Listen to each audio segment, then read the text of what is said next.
Hello, everyone. Welcome to Analytics Are for the Nerds. We are entering week 10 of the NFL season, and we've got a lot to talk about.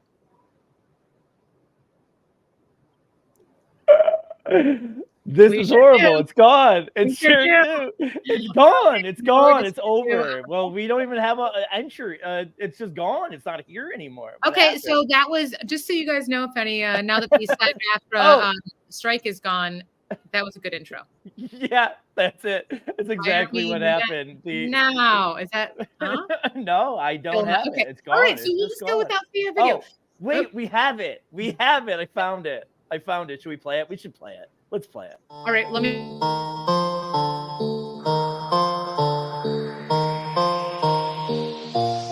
Pick it up, pick it up, pick it up, pick it up. You see the drippy, I'm fitted up. Hop in my car and the giddy up. Secure the bag, yeah, I get the bus. Pick it up, pick it up, pick it up. You see the drippy, I'm fitted up. Hop in my car and the giddy up. Secure the bag, yeah, I get the bus. Pick it up, pick it up. Wow, that was disappointing, Louis. I- That was. I told you it's been a rough day, and that was a good start to this.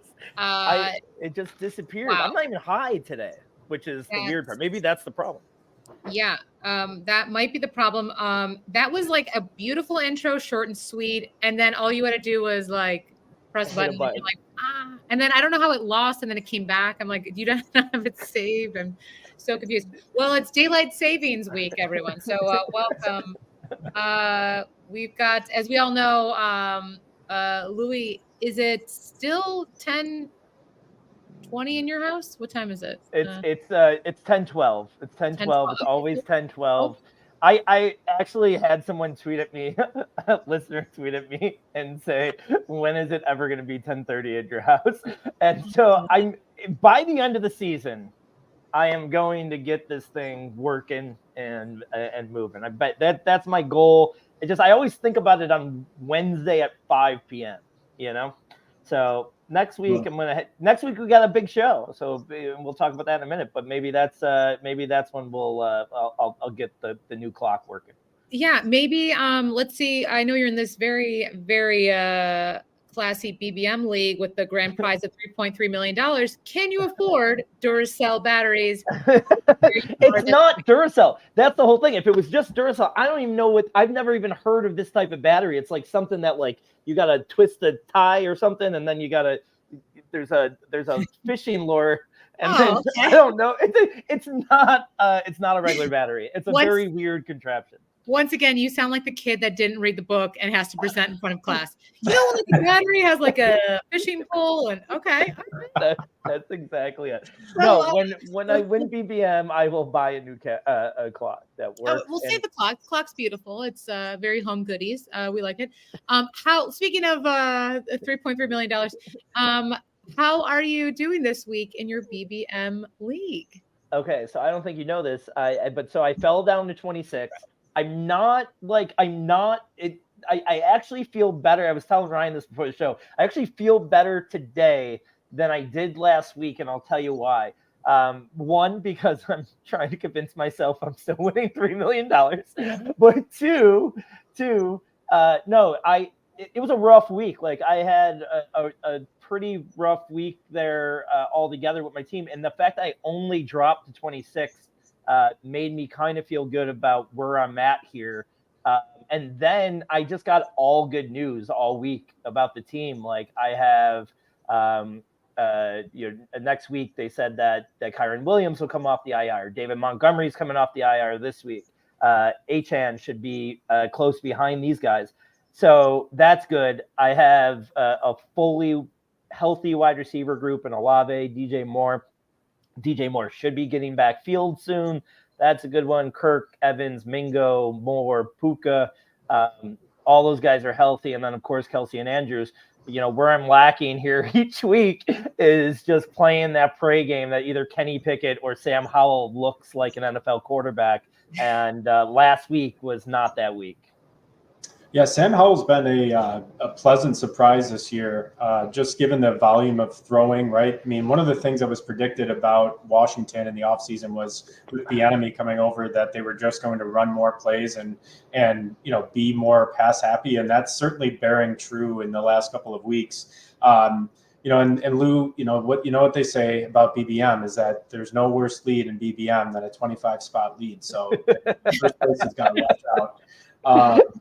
And look, with these up and down weeks, right in the middle, or I think we're in the second, third of this season here, and there's going to be these weeks where you have teams kind of shifting through, and you're going to be at an advantage this week potentially with those guys coming back, with the guys coming off of bye weeks, and not to mention your new savior Carson Wentz. Over in LA, he's going to pick up that entire Rams offense if Stafford's not ready to go. And listen, look, I know it sounds a little bit funny, but I wouldn't be surprised if he starts a game or two if they need to give Stafford a little bit more time.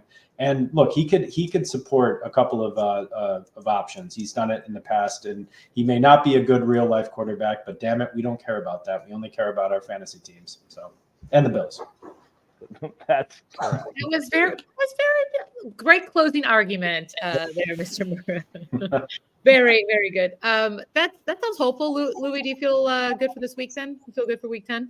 Yeah, I mean, with these guys coming back, I mean, the thing is we're getting down to, the nitty gritty as far as the regular season prize. I mean, it's week 14 is when this ends. If in a bad week, I only drop down to 25, we're getting to the end here where, I mean, the top 100 win $3,000. Like, I'm okay, at least $3,000. Like, if that's my end all, it's a great season. But we're gonna what. You just developed acid reflux during that. Right. I just to 3,000. Okay. In my head, I just lost $2,997,000 in 3 seconds. That's fine. Tough pill to swallow. That was good. As Louis takes an antacid, we are still running our listener contest. Please like and subscribe to our YouTube channel. You can see our lovely faces. You can see Ryan's great beard and hair. You can see Louis throwing up on camera, and my clavicle. I mean, it is so fun. So please like, subscribe, and then if you are a winner, you will be able to join us on our podcast. You can pick our draft and participate. So we look forward to our winner. We're very excited. So please do that. You mentioned your clavicle, and you have one of your elbows up. There you go. I was going to say, show us what we're all looking for, baby. Show us the clavicle cuties right here. Show us those bones, baby. Look girl. At that. Yeah. It is. I was saying this earlier to the gentleman. I've got like a good hanger. Like, look, it's very and then just goes downhill after my bicep. But a very unhealthy looking up frame. So I love it. Thank you to my ancestors. Really a great clavicle. We got some pretty big news too, Ellie. That's great news. Yeah, go ahead. Sorry, you take it. Please. I was so excited. I wanted to take it. So if you're not watching us, you don't know what the secret is. But if you are watching us, our big announcement for next week, we have the Shift Chasing crew are joining us next week on the pod, and we're looking forward to it. So please listen live or listen later.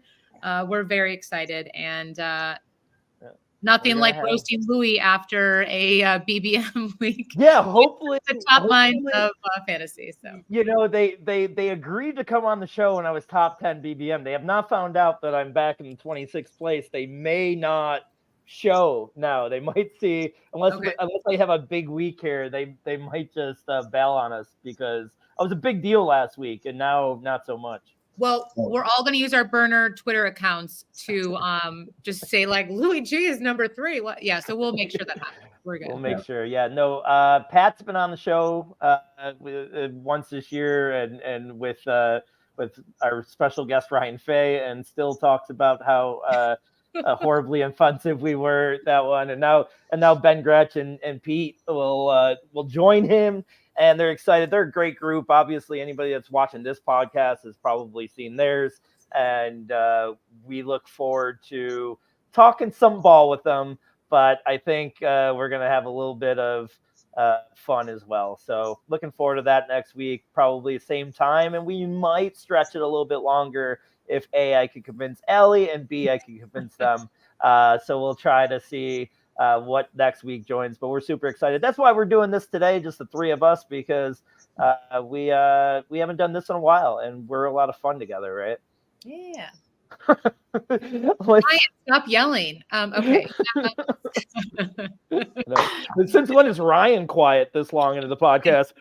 Yeah, exactly. I haven't had my 3-minute monologue section yet. It's coming, listeners. It's coming because we are going to talk about the worst bad beats of all time. Ryan, I think you've got some fuel in there to spew. So if you would like to take over, please let us know. All right. I thought this segment was going to be on the show last week. So I've been sitting on this for a week, and it brought me back to a really dark place. And let me paint you all a picture. Okay. So this is December of 2018, right? So we're pre-COVID, all this stuff. All right. Bring yourself back to that time. It's almost Christmas. Beautiful outside, right?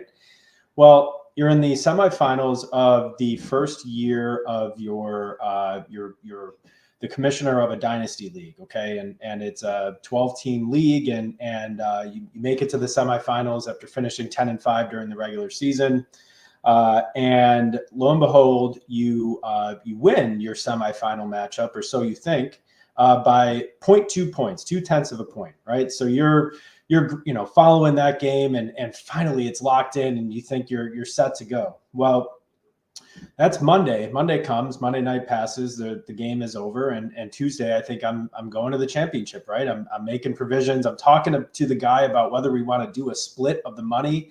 And then Thursday, December 20th, 2018 comes, and I wake up and my phone is just blowing up, and I look at my phone and it's text from Nate Gary, who was in the league or still is in the league. And it turns out there was a stat correction. A very, very late stat correction. And for all of these years, I thought that this was just sort of standard procedure, that the league was going to get to it at some point, and they made the determination a couple days later. Then I find out when I'm doing some research for last week's show that there's this guy out there, Daniel Haas. Okay, Daniel Haas was a guy who had lost his matchup by a very small amount. So he did some research, and he went back and he looked at this play from Ezekiel Elliott of the Dallas Cowboys. Supposedly in the fourth quarter, there was a turnover on downs, but he had fumbled the ball. Okay, so he fumbled the ball, and they call a fumble, and it's held a fumble for a while, and then they make the correction. Well, it turns out Nate has Zeke on his team. I do not. They make the stat correction, so I lose. It turns out, though, that Daniel House actually called Elias and followed up with Elias Sports Bureau to make sure that the NFL was investigating this stat correction. So Daniel House cost me the first year of my Dynasty League's championship game. And so fucking Daniel Haas, I can't believe this guy. I now have a new enemy in addition to walrus balls. I mean, I just can't believe it. So it turns out after all these years, he was the one that prompted ultimately there to be an investigation into this. And I actually looked up the video, if you see it, it's definitely a fumble, but I guess because it was on fourth down, that's just a turnover on downs, not necessarily a turnover, a fumble. So that's why I lost. And so that I think is a pretty bad beat. Wow. This is like years deep. Mm-hmm. Wow. This might be before I know you, but I know of people that were affected. I would have thought it was you, but obviously it was before I knew. But I remember that story, and I remember at least somebody else being affected. Maybe it could have been and Mike back then. Then maybe Mike knew it was you and told me. I don't know, but I feel like I heard the story a couple times. I remember that, and I actually knew the story about the dude calling, because it was a pretty big news thing right after it happened that he people were shitting on him. Don't worry, your clavicle looks beautiful. you're adjusting. What's his name again, Ryan? What's his name again? Daniel Haas. Okay.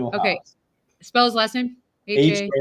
Haas. Yeah. Okay, I'm just gonna run a background check on him. Okay. Yeah, please. Let's dock him. That is. I think you are right in despising this creature. That's.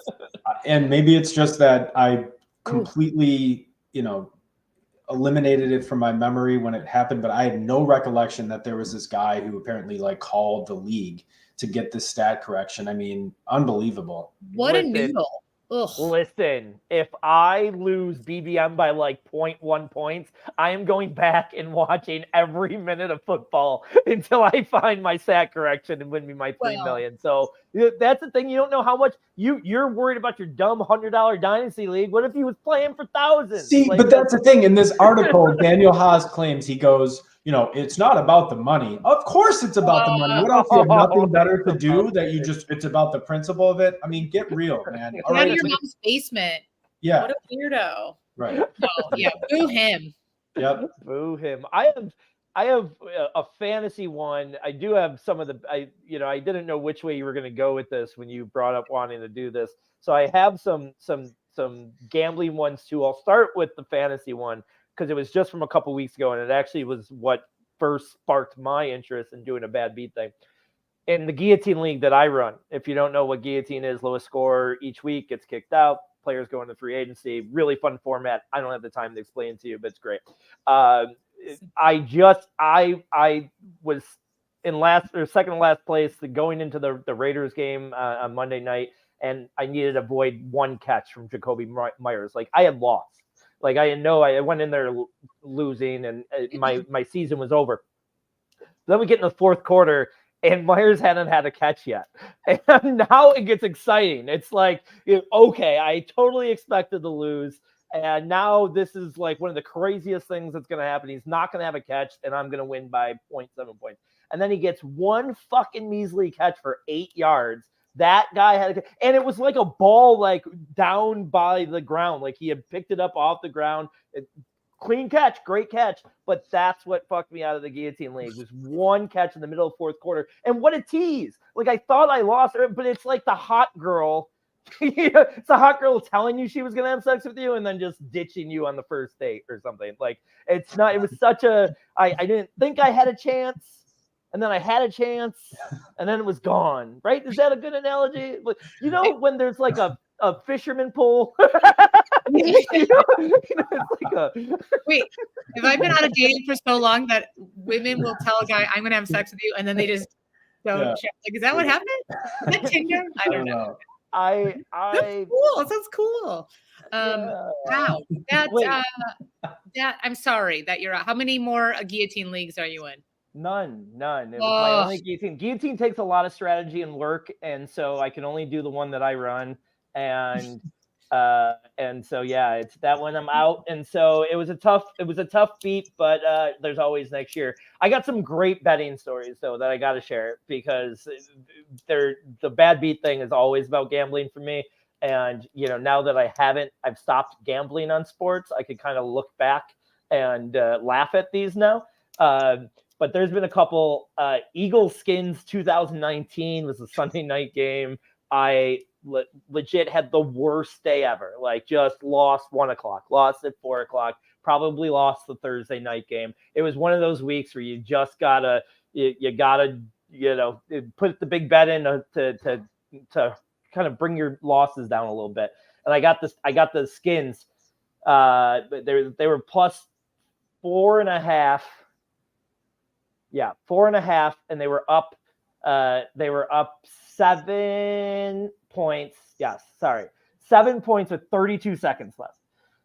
And no, they were up 3 points. Sorry. 32 seconds left. Eagles score the touchdown, go up by 4. But now there's 26 seconds left. All they got to do is kick the ball off. Washington's going to either, score in a Hail Mary, or, they're going to pick it off and the game. Washington gets down to the 40-yard line. So I'm even past the scare of like them fumbling at the 2-yard line and Philly getting it and whatever. Like they're past midfield. Even if they turn the ball over, they're just going to go down. Game's over. Dwayne Haskins fumbles the ball backwards. And then fucking ex-Bill, what was the linebacker?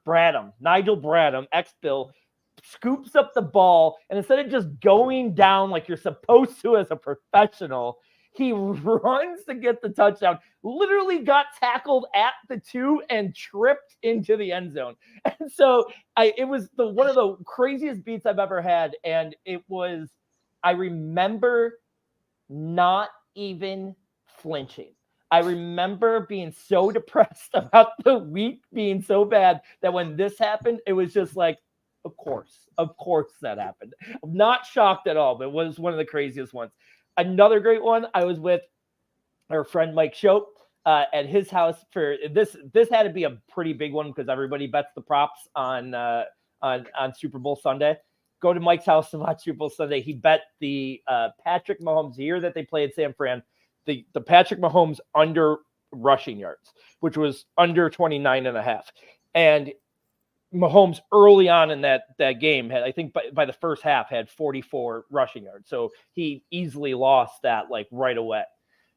Come the end of the game, he takes 3 kneel downs and the guy like backpedals 5 yards on each kneel down, lost 15 yards rushing because of the kneel downs, and literally ended at 29 yards, a half a yard. You cannot tell me the sport is not fixed sometimes. I'm sorry. He ran back. Like he legitimately, he didn't do the traditional, just kneel down. He ran back 5 yards until he was exactly a half yard under his under. And it's super exciting because Mike won. Mike had the under. So to win that way, great. But could you imagine everybody that had the over and to lose that way? Where's Daniel Haas when you need him, you know? Yes. Yeah, Daniel Haas should have called in. That's wild. There's 2 really good ones here, Bills related, that I looked up when it happened. And obviously the Music City Miracle. I didn't realize the Music City Miracle not only screwed money line bettors, but it screwed the spread players too, because the spread was close enough that when that happened, everybody that bet on the Bills lost too. So that hurt us, but I'm sure it probably hurt some people that had thousands of dollars on the game even more. And then I never knew this happened, or at least I don't remember this happening. We all know the just give it to them game, the game against the Patriots back in it's early 2000s.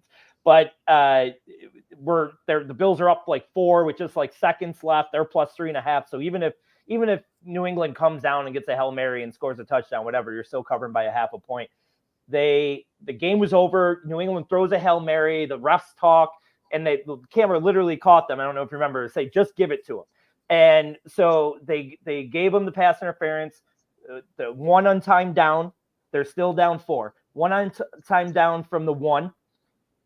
They score the touchdown. They go up 2 points because of the 6-point touchdown. And the Bills get so pissed off about how the game ended and how they lost and how the refs screwed them that they said, I'm not going down and defending the extra point for no reason. The game was over. Vinatieri, just as like a fuck you, took the ball, rushed it in. They go up 4. The spread was 3.5. I mean, that has got to be insane. The team wasn't even on the field. And Vinatieri was like, I got a grandfather that put $200 on me today. I got on this in. So weird. Never knew that. Also, little known fact about that game that night, same night I lost my virginity. I just remember it it was that could have been a bad beat too, for depending on who you ask. But that was the same night. I remember like it was yesterday. Listeners, you know that Louis lost his virginity in the early 2000s. So I just thought about it. It was 1998. I got the game. Leave me alone. I was 14. Yeah. Do the math. Yeah, I was young. I was old for like in my group of friends. Like everybody was like, I'm telling you, everybody had done it before, and I was like, you whores. I was like, I wanted to be special. and then might go 14, for sure, special. Yeah. Oh, it was definitely special. I lit a candle, I think. Were you a novena? What were you doing? That's I would not like to kiss and tell. Thank you very much. But yeah, that's my bad beats. I don't know. Rye, have you ever done any? Have you ever had any gambling ones that you could think of? No? not really on that. That's good. Don't not get really, to it. Don't get to it. Should we do cats? Yeah, let's get into our week 10 cats and dogs. All right. Trying to get our 2 boys ready to carry them to the golf tournament before practice, right? 12 cats live across the road. Our door's open. Screen's broke. We need to get a new screen door, but the screen's broke, so you can come in through the screen, but you can't get back out of it. I turn and look, there's a little kitty cat in our kitchen. So I said, "What are you doing in here, little kitty cat?" By that time, the cat turns, tries to get back out. That screen won't go that way. Cat starts going, meow, all crazy. And I told our players, we need more dogs. Bo's barking in the back. I have to go shut Bo up. Mel's like, "What's going on?" I said, "There's a cat in the house." "Cat in the house?" I said, "Yeah, there's a cat in the house." So I told our players, I tried to let it out the front door. Meow, meow, the cat's still going crazy in there. And I told our players, you need to be more like a dog. We don't need a bunch of cats in here looking in the mirror. Do I look good? I got my extra bands on. I got my other shoes on. Be a dog. We don't need no meows. We don't need no cats. We need more dogs. I legit laugh every time. Well, Like a child. Doesn't that prove to you why mustaches are so offensive to women? Like that is just a that's an absolute lie. I wish it wasn't, but I cannot believe how many women love a good mustache. So that is totally 14 wrong. in 1998. And that's coming from somebody who got laid at 14. No, I am telling you, and I had a mustache, a little. All right, I'm not hating on the mustache. I'm pro beard, but do what you got to do, you know. Kyle Turner now has a mustache. Yeah, and we do love firefighters, so you're right. He looks a little creepy. He looks a little creepy, but I think he's getting more attention. Every girl that has seen him says he looks better. I mean, what's better? I don't know. I mean, it is. Kyle, he's going to the gym 9 hours a day. Like Kyle is jacked, right? Like he's literally saving humans out of burning buildings. Like he's firefighters. He hasn't done that once. He's in like training. Yeah, he hasn't even had to like put out like a campfire. Yeah. Yo, I'm saying this for the people that are in academies, whether it's police or fire or. You do like the opposite of the Boy Scout test, where like you have to start the fire, you have to put the fire out. That's like step 1 of the fire. I will. I knew this was we're gonna start going down stupid roads once it was just the 3 of us. But this is crazy. He has one task. He was telling me the other day when we went out, where they literally drop a mattress, a heavy mattress on him, and it's a heavy mattress that you cannot get off of you. It's heavy enough and you have to get to your like walkie-talkie to call Mayday, and that's the only, like, you have to figure out a way to swivel into it. I am so claustrophobic that I would quit right there. I'd be like, get this fucking mattress off of me. I don't want to do this anymore. Oh yeah. But oh my God. And the germs on a mattress. Oh my God. Can I just stray one more time for cats and dogs? Yeah, please. I'm going to ask one question that I will be honest with. I hope you guys can be honest too. Overhead lice. No. Okay. What is no sex? Let's say no sex, because what is the proper amount of time in between sheet changes in your house? I'm a once a week. Okay. I would say 2 weeks. Okay, good. I think I'm comfortable. Every guy I've talked to has said 2 weeks, and every woman I've said to has said 1 week. I had my cleaning lady, also Katie Lane. I don't. Give her a little shout out. Hey, Katie. She brought her new employee to the house to train her, and she brought her to my house because it's a real tough one. And she judged me so hard. I go, Katie asked me something about like the sheets. I go, I don't know, Katie. You're the only one that ever changes the sheets, so I don't know. And the other girl goes, and how often are you here? Every 2 weeks? And I go, yeah, every 2 weeks. And she was like, ill. And I was like, one, I just met you. Two, what? And so I found out that every 2 weeks I'm a little disgusting, and I'm not having sex currently. So that's a big. Okay, but here's my thing. My thing is always fart a lot. Oh, okay, yeah, it's okay. I like to shower before bed because it gets the germs and like I don't like dirty feet in a clean bed. So I think that's why I can get away with once a week. I'm once a week. But they said a lot about. I'm gonna show the GED here, but they said a lot about dead skin cells. I didn't know that was a thing. I didn't even know that was a thing. So now I'm all freaked out that I'm just laying in my dead skin cells and farts. Yeah. I'm gonna be changing them daily. No, but just because the word dead is in the sentence doesn't mean you're going to die because of it. So it's fine. Okay. It's 2 weeks. It's fine. I'm glad that you made me feel a little bit better. I thought I was going to like gross you guys out when I said 2 weeks. They say you should be comfortable in your own dead skin cells. That's if you can't be comfortable in your own dead skin cells, where can you be comfortable? All right. I'm sorry, Ellie. No. Well, Ryan and I were talking before the podcast started, and we both agreed on 1 to 2 weeks, but we both changed our sheets 1 to 2 days. But we didn't want you to feel bad. So, listeners, please tell us how many times you wash your sheets in the comments below. Okay. All right. So let's talk Week 10 cats and dogs. I'll go with mine because you guys are going to have way more exciting. My cat is obviously one of the most probably either going to be the most boring game or the most exciting, which is going to be the Carolina-Chicago game. Carolina's 1-7 and Chicago is 2-7. So meow. And then the dogs, I'm loving the QBs this week.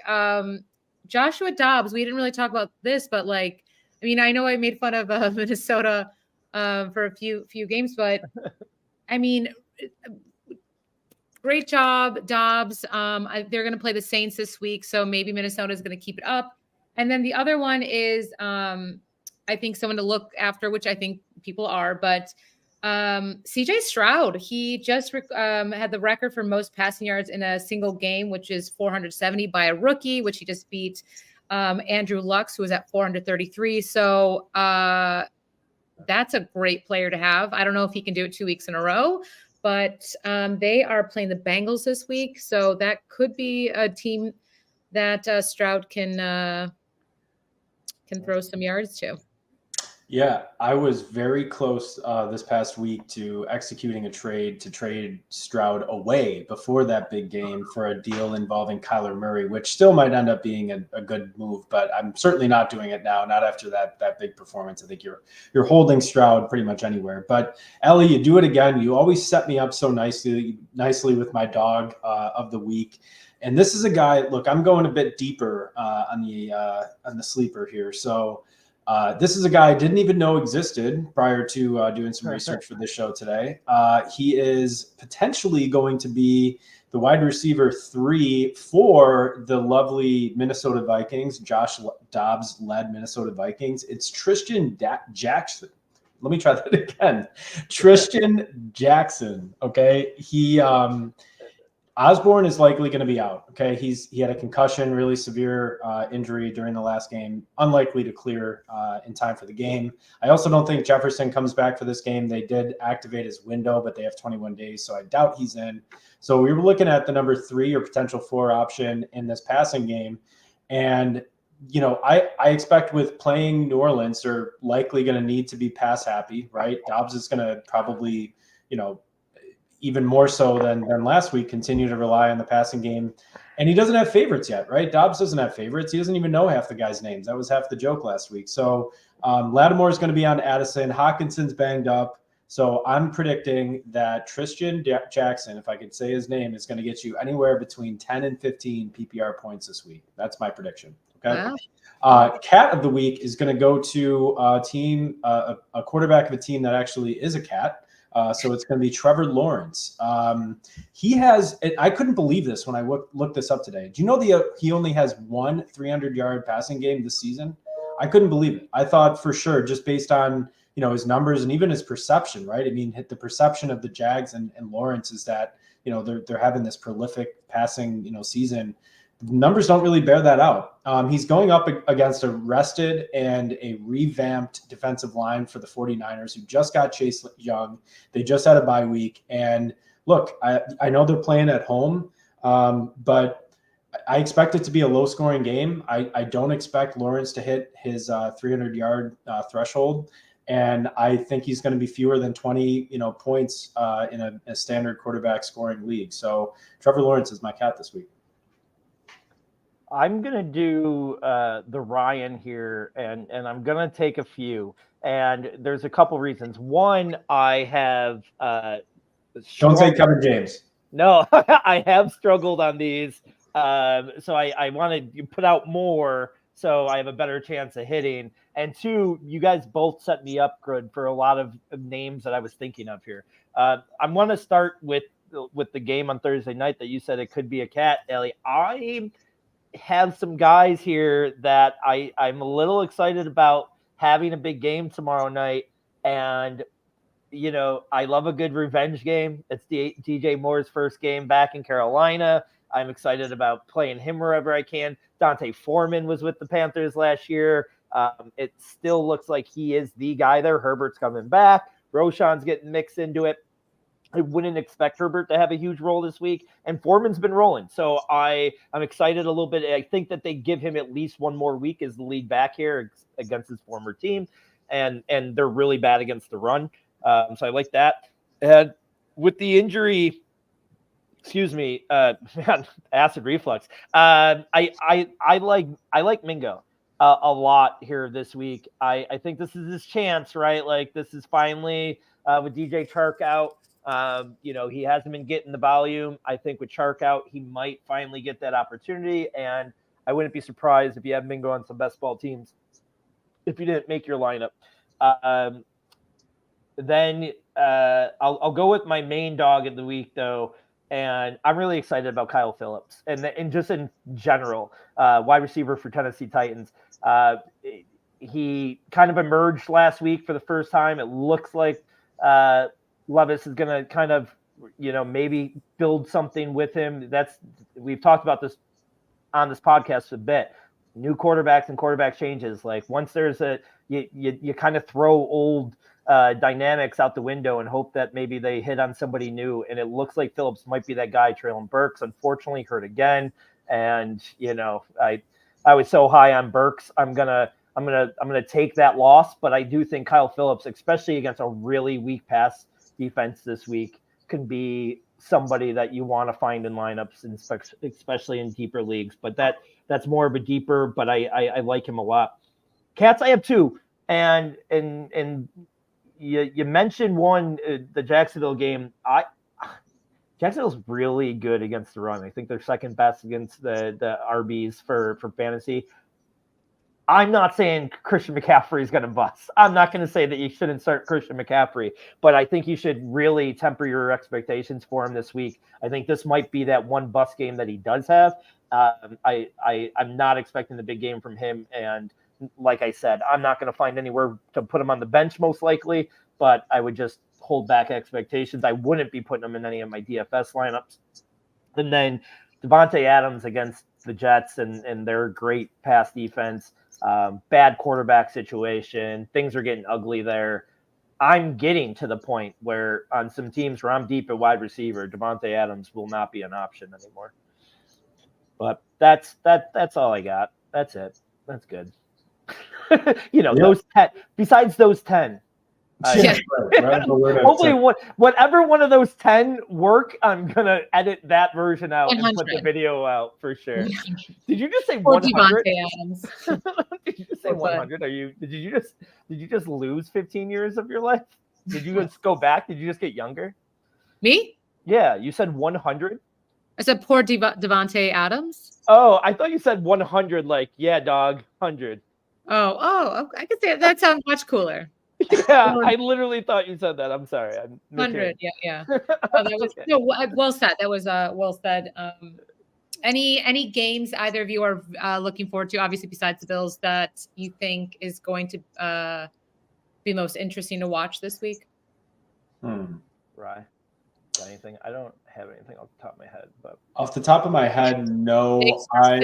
I'll give you one. It's something that Lou just mentioned. I'm interested to see if Levis actually is a thing. If he's going to be one of those kind of like, for the rest of the season, if he's going to be a potential league winner, right? He has a great first game. Second game, I still think he looked pretty good. He just didn't have a good performance, scoring wise. So he is playing the team that just allowed CJ Stroud to throw all over them and get that rookie record. So, maybe they try to tighten things up. But yeah, I'm interested to see Levis. I want to see how he looks. Yeah. Yeah, what are you doing asking football questions, Allie? What is this, some kind of football show? But no, to answer your question, Louis pretends like his screen is frozen now. He's like,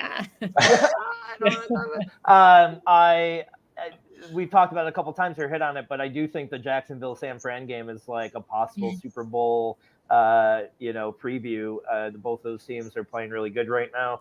I think it's just going to be fun. I like watching those matchups, one that just don't happen very often. I think there's a lot of explosive players on both teams, big fantasy. Debo's coming back for San Fran. Like, how does that affect Ayuk? And again, even Debo takes a little bit from CMC. So I'm excited to see how that is. Can Purdy have a bounce back against a really tough defense?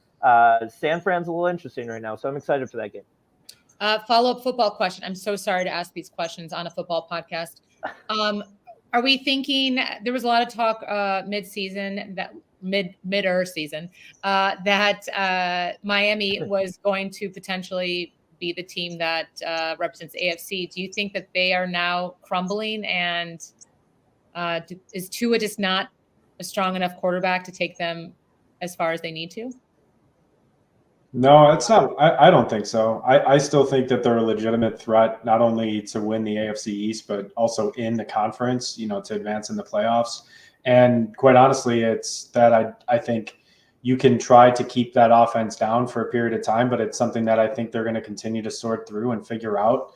And just like, the year that I thought the Bills were going to win and should have won the Super Bowl, the 13 seconds year, it's not about necessarily being the best team in weeks 9, 10, 11, 12. It's about peaking at the right time. So, I would not be shocked at all to see the Bills just kind of flip the script a little bit and start to kind of find their rhythm. And really any of these teams could, who's to say in the next couple of weeks, Miami doesn't do the same thing, starts to roll. And as long as you can hit your stride going into December and January, it's really the most important thing. It's about playing hot and well at the right time.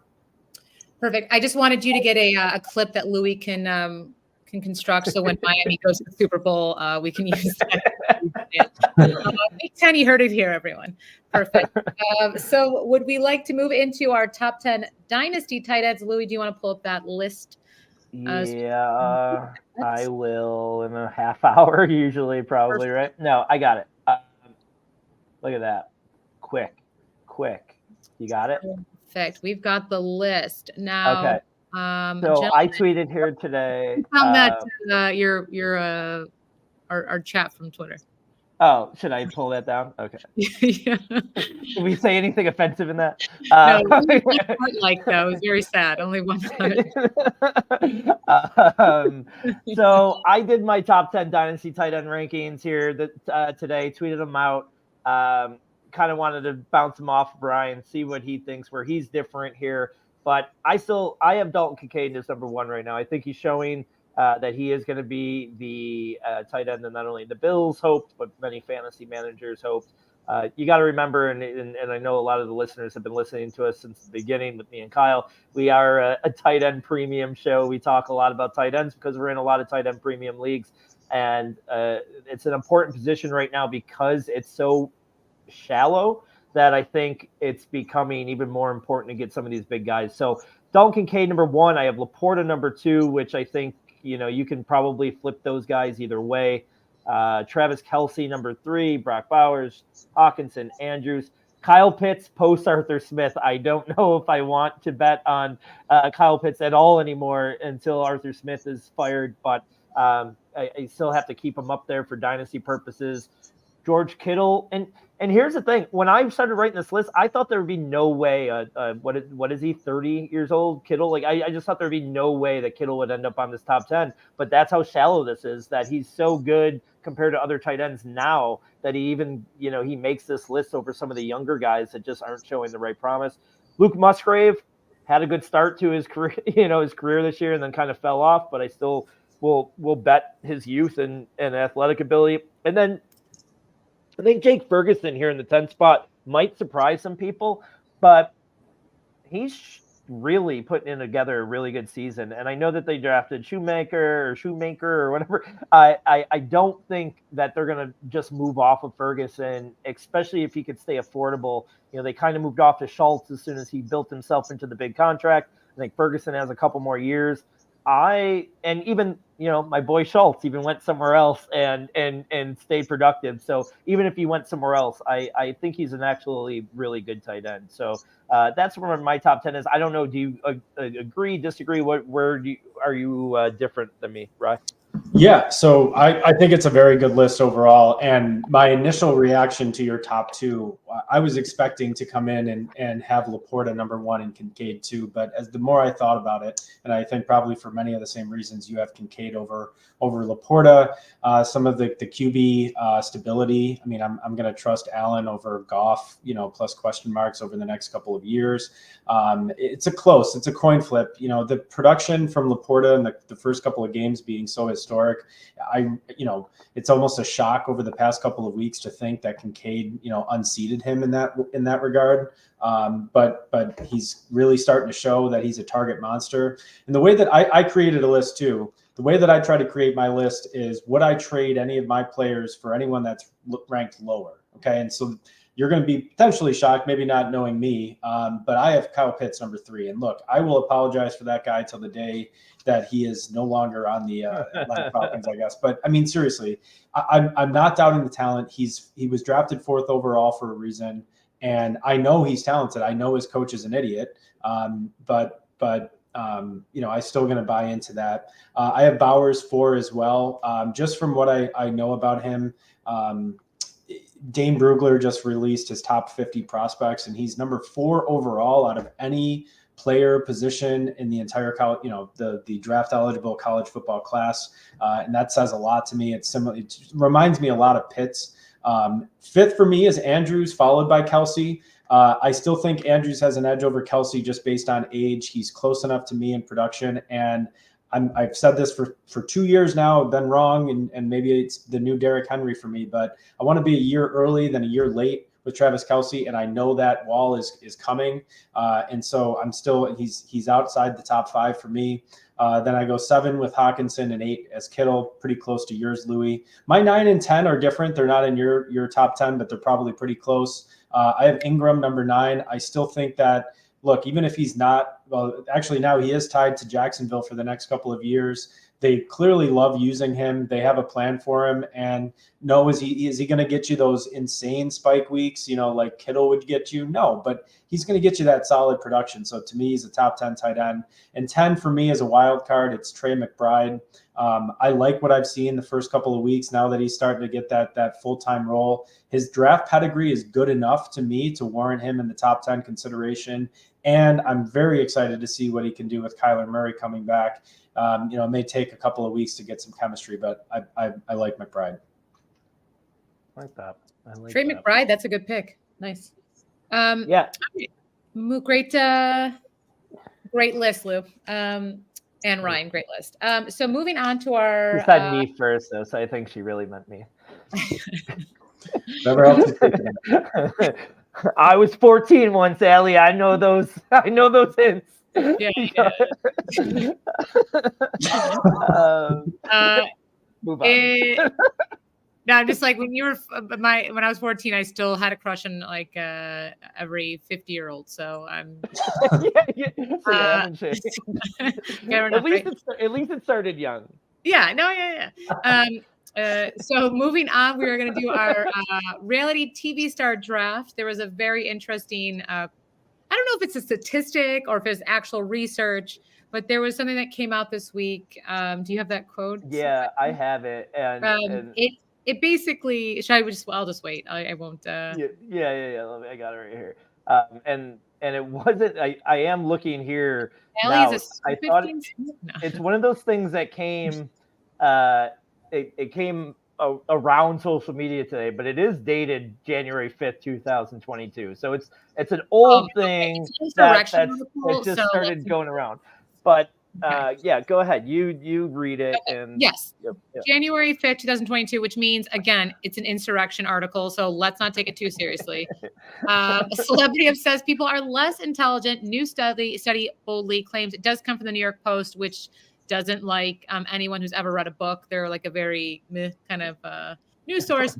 But saying that, in honor of that lovely article, we're going to talk about our favorite reality TV stars because we're smart people. And well, you out of the three of us are the reality star here. I did this draft for you. I thought this was going to be it. So, and I would not say. I have worked on one.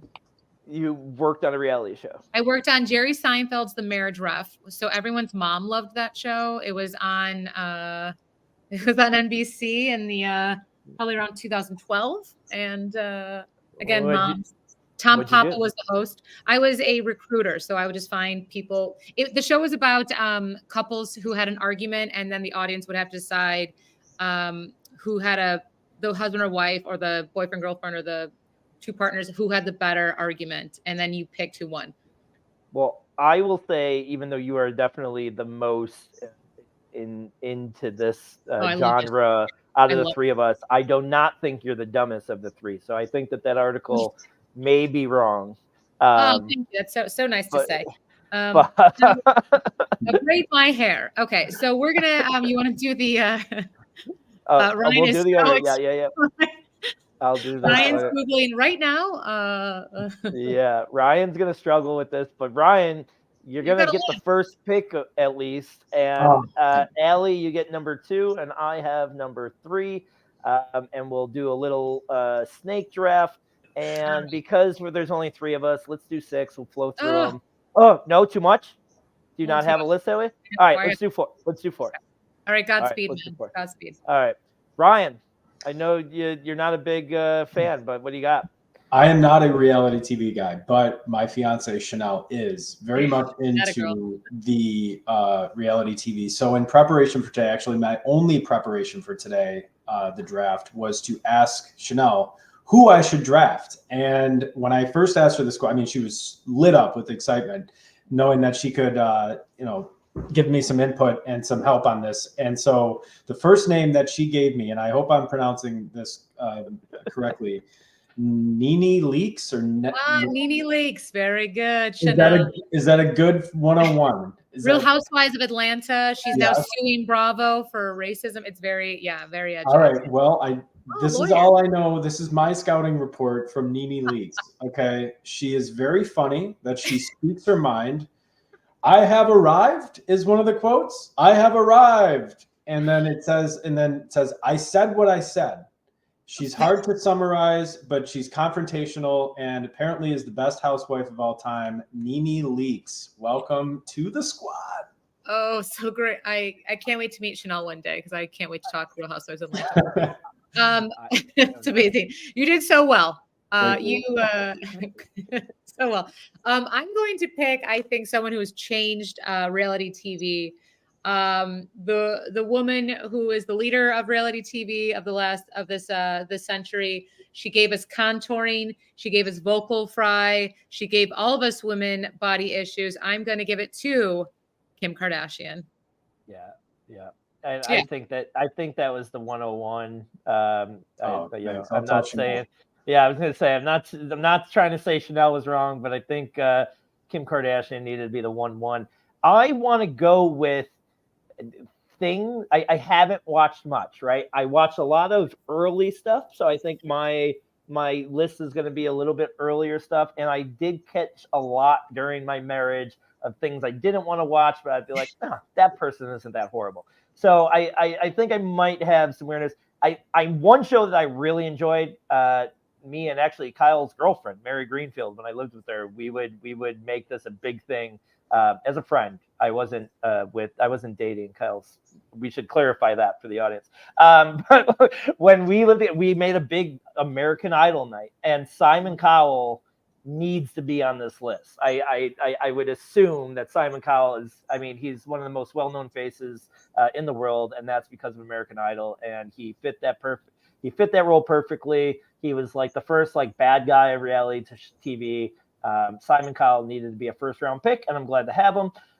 With my second pick, I really liked the show. And I know this is going to sound I like the Anna Nicole Smith show a lot. Like I think I had a huge crush on her because she was pretty and big boobs, you know. And so, I mean, you guys know about the boobs. Remember the. All right, so he's whispering big boobs, but he said I had lost my virginity in 1998. I mean, this show was on too. I will just say part of this show's appeal was it was available porn all the time. So it was a show that, you know, may have helped you in many different ways. And I loved it. It got me through many tough days of my teenage years.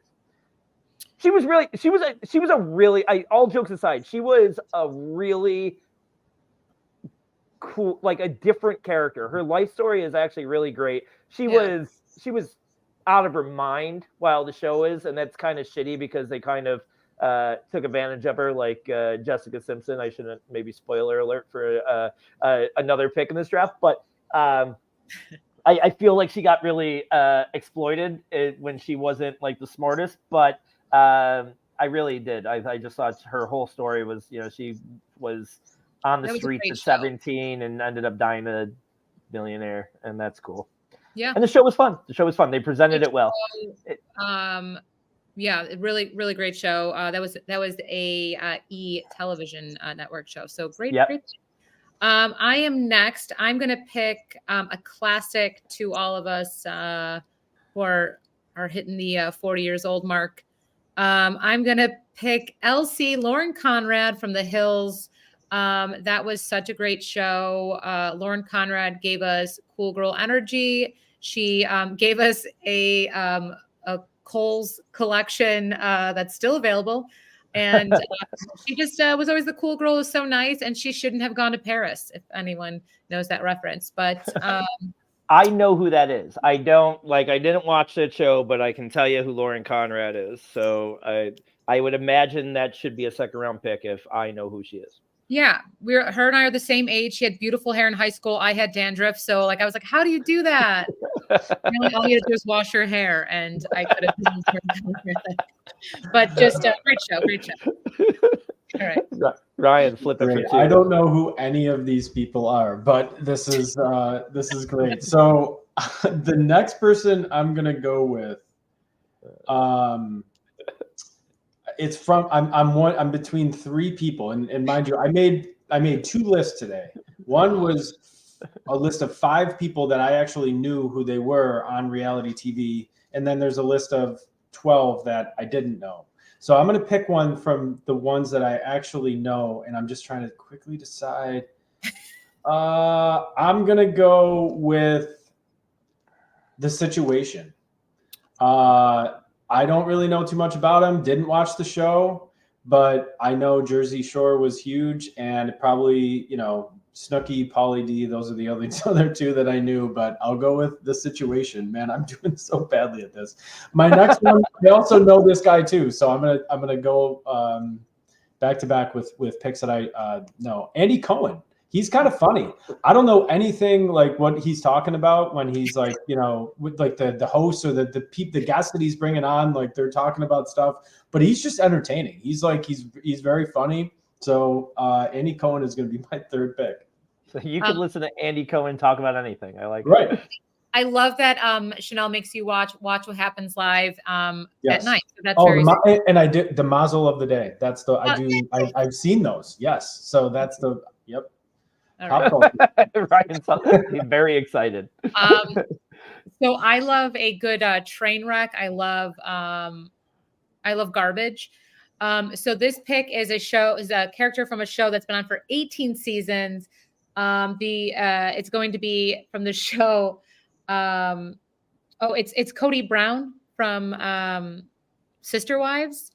He's the guy married to 4 women, Mary, Janelle, Christine, and Robin, and they're Mormon. And the craziest thing about this show, it's the only show it's on TLC. It's the only show where like the women don't get any work done, so like they age like all of us humans. So it's so weird because like, and they don't get paid probably any money, which is wild. So they still wear like unintentional clogs. Like it's crazy. It's wild. It's insane. He was married to 4 women in the last year. 3 of them divorced him. It's bonkers. Okay. There's someone out there in the audience that I was going to say, you didn't sell me on it, but I am going to be looking for 4 wives. Okay. You let me know that's a possibility. So it's a great show. It's a great show. I got 2 here. This was going to be tough for me. I wanted to do 6, you wanted to do 4, and now there's a lot of people that I like more than ones you guys picked on the same show that I will leave for the honorable mentions. Okay. I will be really upset if I don't get this. So with my 3rd round pick, I will do every cop from Cops. I think that show was awesome, and you can't limit it to one, but all the cops were that show was so much fun. Like when they would pull over, like every episode had one domestic dispute, one crackhead trying to they're like, no, I ain't got no drugs on me. It's hanging out of their mouth. Like, I've never done drugs in my life. She's just drooling. Oh, it's so great. So yeah, every cop on Cops needs to be on this list. And then it's going to be tough to end this. I want to go, because I did watch this one too, and religiously. It was one of the few ones that I watched like from episode 1 to the whole season. Like it was what's that thing before TiVo and streaming? It was appointment television. Like I was home to watch this show because I loved it. It was Flavor of Love. That was such a great show, and I'm going to go with Hoops, and mostly because, and I hope I can find it. Okay, Nicole Alexander is her name. She was known as Hoops. She won the first season. So cool, whatever. One thing about these people is in reality TV is they go on to these like stupid famous careers just because of famous shows. And she did really well too. This is her filmography since she's been on the show. 2006, Puff Puff Pass. 2010, Ghetto Stories. Is this Hallmark?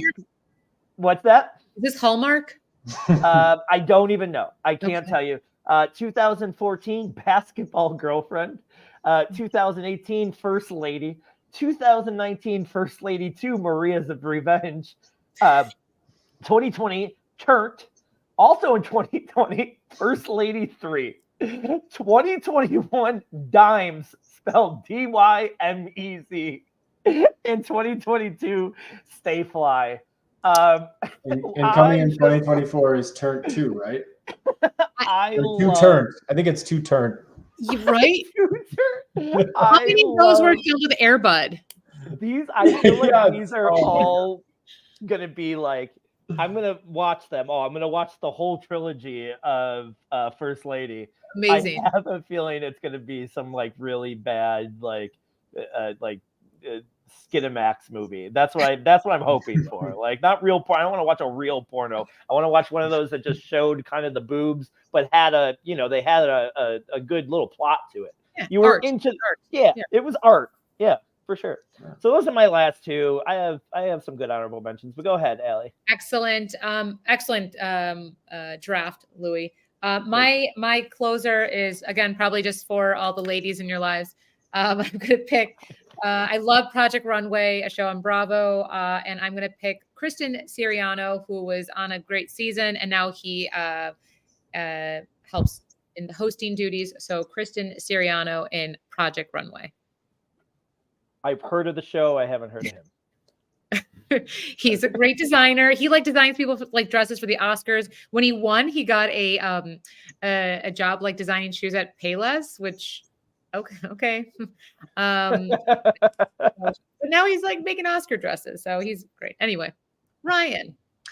Okay, so for my last pick in this awful draft that I'm doing right now, I'm having a hard time because I feel like Chanel would probably pick this Lala Kent person from Vanderpump, but I don't know anything about that show.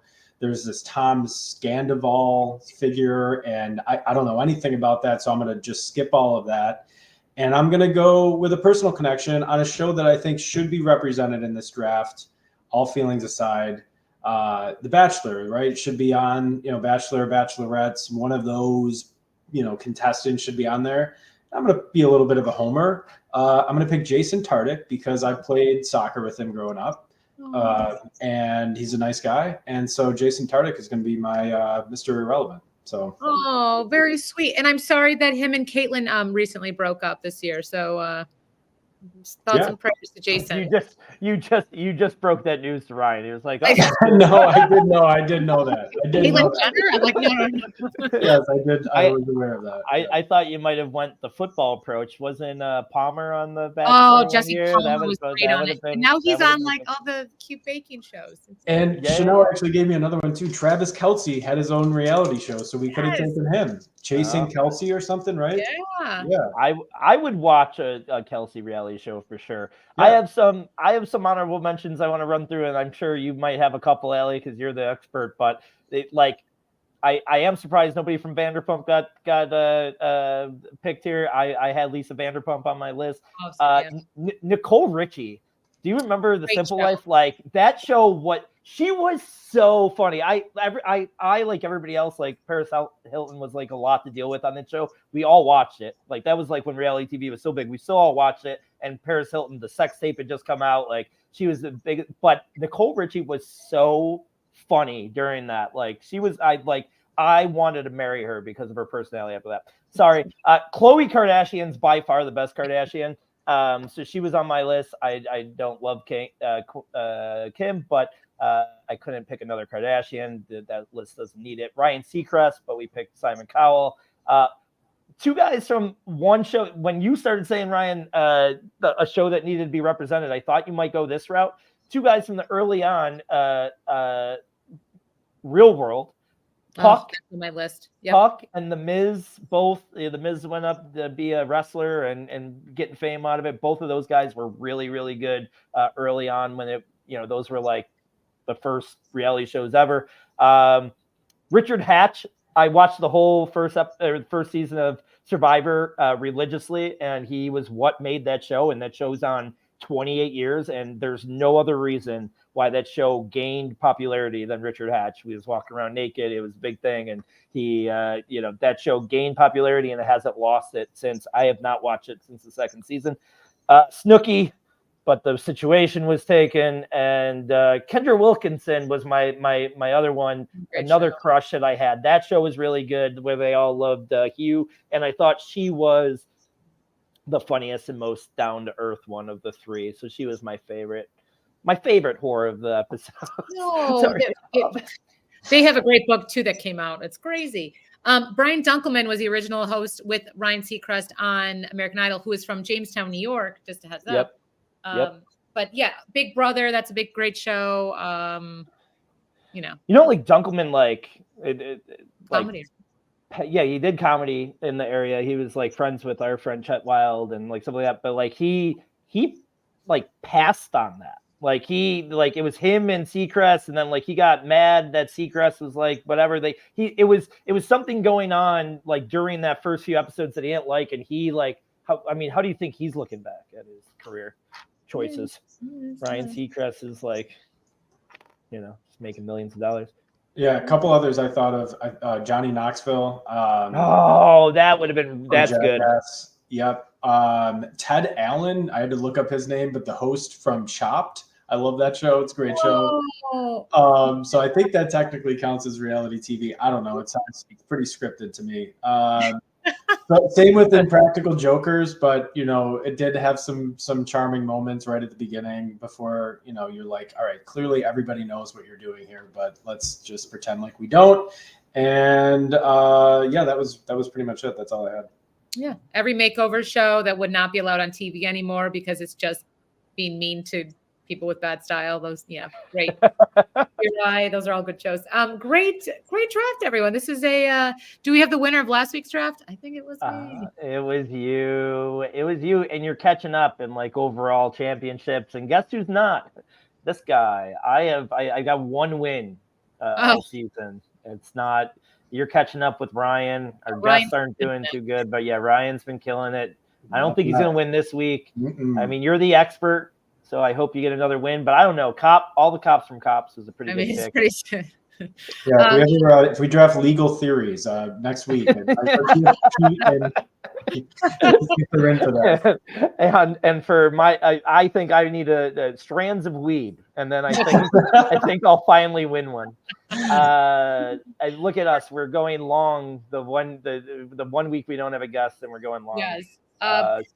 Please stop by next week, everyone. When we have the ship chasing crew who will be joining us as we approach week 10 this week, week 11 next week. So thank you so much. This is Analytics are for the nerds. You did that math so good. 10 this week, 11 next week. Yeah. Wait, I did hit end.